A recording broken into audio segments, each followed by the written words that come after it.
Recent research from a number of latrine programmes has shown that on average 40% of women are not using the latrines we provide. There are a number of reasons for this, including a fear of people peeping in, a fear of sexual harassment, a fear of vermin, insufficient lighting at night, and a lack of proper locks on doors.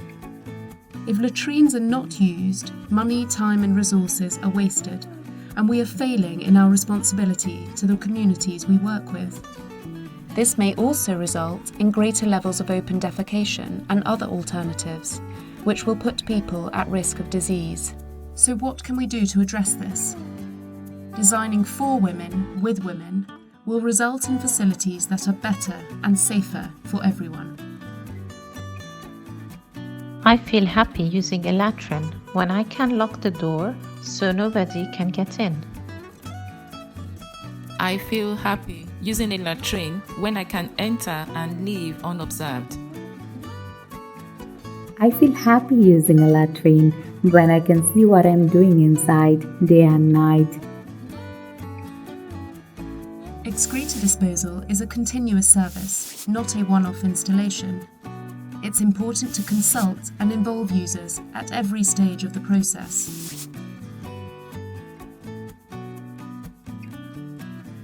Appropriate latrines can be developed by making sure that all users have an equal voice and by asking them key questions from the outset. Think about the workability of sharing latrines, gender segregation, cultural or religious practices, and any nighttime habits that should also be considered. Practicalities should also be discussed with the community from the outset. Involve users when deciding on the location of the latrines. Think about the cleaning and maintenance of communal areas. Are cleaning kits available and in use? Consider how quickly latrines fill up, how they will be emptied, and where sludge will be disposed of. Think about how to encourage hand washing after defecation.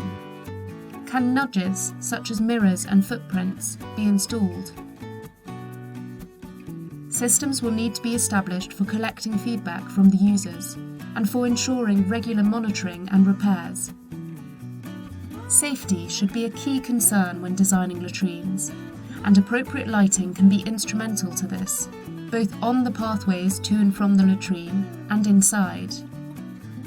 Additional safety can be provided by carefully planning the location of the latrines and ensuring they are within 50 metres of a dwelling, but never on a busy road. Also, always make sure to clear any surrounding bushes that could house snakes and vermin. Privacy is equally important to users and should play a vital role in the design process. Crucial considerations include the height of the walls and the material used. Plastic, for instance, could easily be transparent and should be repaired if damaged. Also consider gaps and whether the user's head and feet are hidden from view. Is there a functional internal lock, even in rapid onset emergencies? Does the height of that lock permit use by both adults and children? When thinking about privacy, always remember that users will prefer to use the latrine unobserved. This can be achieved through ensuring that male and female latrines are segregated, with clear signage, by designing a discreet entrance, and by providing a screen if requested. Access should also be considered. Think about the interior space itself and the width of the door. Are there any barriers for the more vulnerable members of the community, such as disabled and elderly persons? Have you considered children and their needs? Menstrual hygiene management, or MHM, can be a sensitive issue for the communities we assist, but it is a critical consideration when designing a latrine.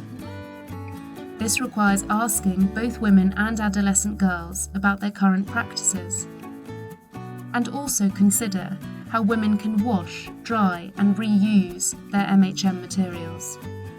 Is there a suitable disposal system in place? community consultation throughout the project cycle is critical to ensure that latrines adapt to the feedback and provide dignified, safe and accessible facilities. We feel happy using latrines when we feel heard and confident that our concerns have been listened to.